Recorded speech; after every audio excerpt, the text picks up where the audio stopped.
Bienvenidos a la cuarta clase. En esta clase vamos a ver el comportamiento de los electrones en los conductores. Ya observamos que los conductores son capaces de transportar electrones debido a su forma atómica, debido a que tienen un electrón libre. Pero ahora observemos cómo se comporta un electrón atravesando a un conductor y cómo se comporta en las diferentes ocasiones. Si nosotros tenemos más una cantidad de electrones acá considerable en un trozo de cable bastante grande, ellos van a pasar sin ningún impedimento. Si es un trozo pequeño, no se va a perder ningún voltaje. A diferencia, si tenemos un electrón o varios electrones pasando a través de un tacho de cable muy fino, esto va a generar un calentamiento en el cable. Esto se mide en amperios.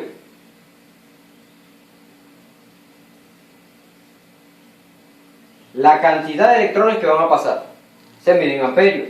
Si este cable viene para unos determinados amperios, es decir, vamos a decir que este cable aguanta hasta 1 amperio, y nosotros le ponemos 2 amperios, este cable se va a calentar y posiblemente se funda y se dañe. ¿Por qué? Recordemos que todos los conductores tienen una resistividad. Ningún conductor es perfecto. ¿Qué quiere decir una resistividad? Lo que ya vimos de la oposición a los electrones.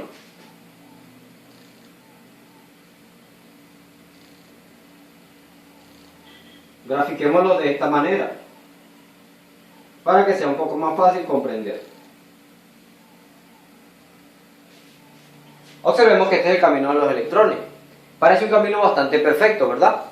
Pero si nosotros colocamos una cantidad de electrones bastante grande, solo algunos van a pasar por el camino fácil, pero otros van a chocar con todos estos imperfectos. Y eso va a generar un calentamiento en el conductor. Esto se le llama resistividad, la oposición que tiene ese conductor hacia los electrones, o mejor dicho, la dificultad con la que los electrones pasan a través de ese conductor. Entre más resistividad tenga un conductor, mayor va a ser la fuerza que hay que aplicar y mayor va a ser el calor que se va a disipar para poder pasar esos electrones. También se pierde fuerza. ¿Por qué? Porque si un electrón choca con todos estos imperfectos, el electrón va a terminar de llegar cansado y golpeado, ¿verdad? Esto se traduce en potencia.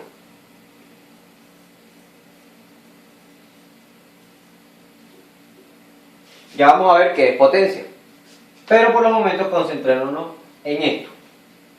Entonces, ya sabemos que si una cantidad de electrones supera al tamaño, o mejor dicho, a los amperios del cable, posiblemente el cable se caliente o se funda. Entonces hay que tomarlo mucho en consideración en la electrónica aplicada de smartphone. No tanto por los cables, sino por las pistas que vamos a ver en las boards. ¿Ok? Por eso ustedes ven en una placa una pista gruesa y en otra parte de la placa una pista finita. ¿A qué se debe esto?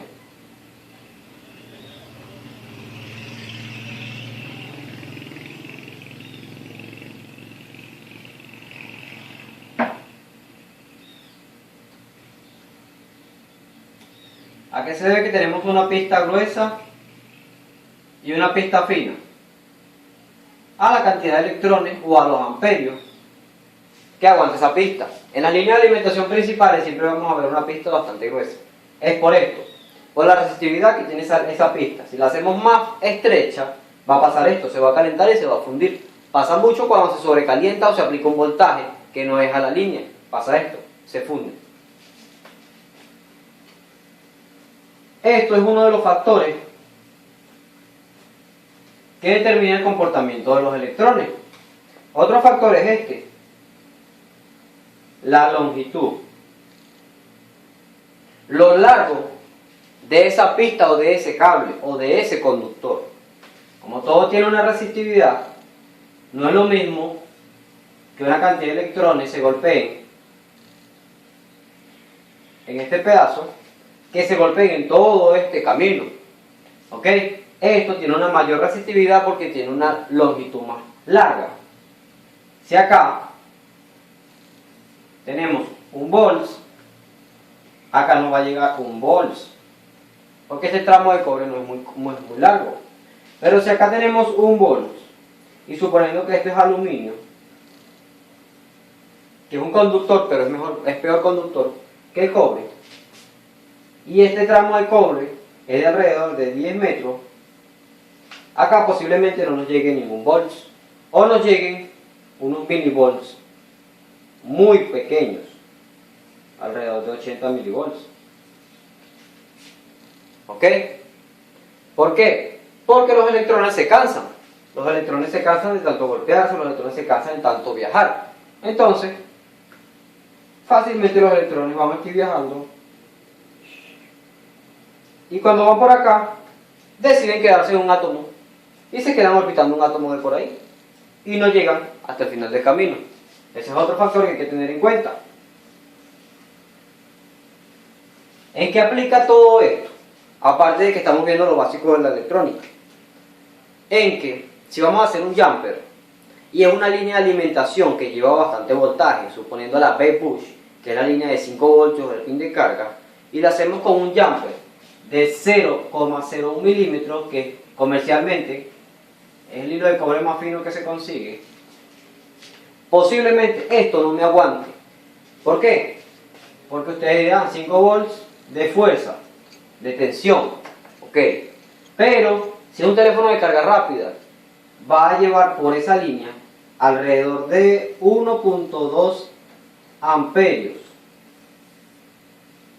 Esto quiere decir que es una cantidad de electrones bastante considerable los que van a pasar por ese tramo de hilo de cobre. Y si es de 0,01 milímetros, lo más probable es que ese hilo de cobre se funda. Entonces, por esto es importante, si la línea de alimentación tiene una pista gruesa y nosotros vamos a hacer un jumper, debemos hacer una pista igual de gruesa, o al menos similar. Recordemos que las placas son de micras de espesor, ¿ok? Si nosotros vamos a colocar un jumper, el jumper es más grueso, aunque no es igual de ancho, pero es más grueso, y a la final tiene la misma superficie, ¿ok? Entonces, eso es lo que tenemos en consideración a la hora de nosotros reparar. Por eso es importante aprender todo acerca de la electrónica antes de meternos ya a la reparación.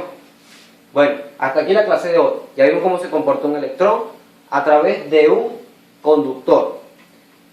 Otro factor que afecta a los electrones es la temperatura. Por eso también es importante a la hora de cambiar algo, esperar que la board se enfríe. ¿Ok? Espero tomen eso en consideración la próxima vez que vayan a montar o desmontar un componente. Que la temperatura afecta el movimiento de los electrones. ¿Ok? Esto afecta más que todo en los superconductores, si la temperatura está más fría o más caliente. En electrónica también aplica, es algo que hay que tener en cuenta, pero es un factor que siempre trabajamos con temperatura ambiente, al menos que nosotros le apliquemos calor. Así que no vamos a ver por los momentos eso hasta que lleguemos al tema de los semiconductores. La principal consecuencia que tenemos a pasar ese conductor, ese electrón a través de ese conductor,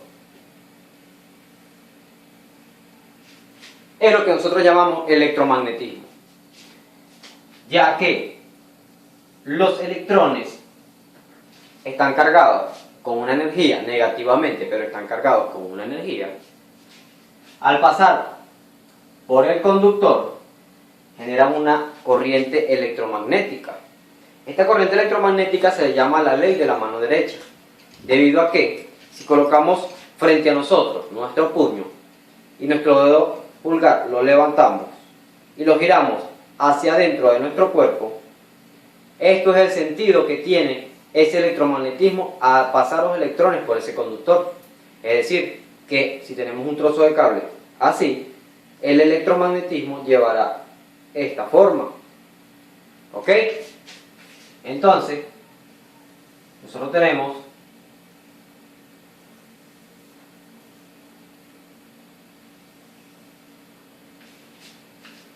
una corriente electromagnética a través de ese conductor. No es una corriente electromagnética muy fuerte, pero es algo que hay que tomar muy en cuenta. ¿Por qué? Porque las bobinas están hechas de un material igual a este. Es un trozo de cable envuelto en sí mismo. ¿Qué pasa? Ahí sí es importante porque en este campo electromagnético aumenta. Al igual que pasa en los electroimanes y al igual que pasa en los motores de corriente alterna y continua. Esa es la principal consecuencia que tenemos nosotros al pasar un electrón a través de un conductor. La otra consecuencia que tenemos es la que ya vimos, que es la de la temperatura, debido a la resistividad. Al pasar nosotros ese electrón, si supera la cantidad de electrones que pueden pasar por ese conductor, o si se golpea con las impurezas y las deformidades internas atómicas de este conductor, va a generar un calentamiento. Este calentamiento se puede traducir en un calentamiento muy grande o un calentamiento muy pequeño, capaz de nosotros no poderlo ni palpar, debido a que es una temperatura que está inferior a nuestro cuerpo. Pero siempre produce temperatura, ¿ok?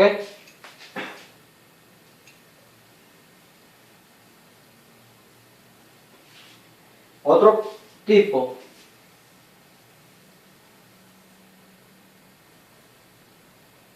de comportamiento o de consecuencia que tenemos al pasar un electrón a través de un conductor es la caída de tensión, ¿ok? La pérdida de fuerza de esos electrones. Como ya vimos, los conductores tienen una resistividad, al igual que cualquier tipo de conductor. Unos tienen más resistividad que otros, pero siempre vamos a tener una resistividad. Y como ya vimos, entre más largo sea el tramo del conductor, mayor será su resistividad. Eso se traduce en esta consecuencia: caída de tensión o pérdida de voltaje. Si tenemos un trozo de cable de 1 kilómetro, aplicamos aquí 12 voltios, aquí no vamos a tener los 12 voltios, debido a que esa fuerza y esa cantidad de electrones que van a desplazarse se va a reducir. Si inyectamos 12 voltios y 1 amperio, posiblemente aquí no tengamos esa misma carga por la longitud, una longitud bastante grande. Aquí posiblemente tengamos, un ejemplo, 5 voltios y 300 miliamperios, que como ya vimos, 300 miliamperios son milésimas de amperio. Es lo mismo a 0,30 amperios. ¿Ok? ¿Por qué pasa esto? Porque al desplazarse los electrones a través de ese tramo tan largo de ese conductor, se pierde fuerza. Esa fuerza que se pierde hace que los electrones se queden orbitando a los átomos que están internos en ese conductor. Como ya no tenemos bastante fuerza como para hacer que ese electrón se siga desplazando, aunque sea un electrón libre, siempre va a tener que aplicar una pequeña fuerza para desplazarlo. Y si el tramo es tan largo que a la final se pierde la mitad o más de la mitad de esa fuerza, vamos a ser capaces de mover varios electrones. Algunos sí van a pasar, pero no todos. Entonces eso se traduce en una pérdida de tensión a la final de ese tramo de cobre, y también se traduce en una pérdida de amperios, una pérdida de corriente al final de ese tramo de cobre. ¿Ok? Entonces, entendiendo estos tres comportamientos, o mejor dicho, estas tres consecuencias que tenemos al pasar un electrón por un conductor, pasemos a la sexta clase, que sería potencia, que es esto mismo que vemos acá, pero ya lo vamos a explicar mejor.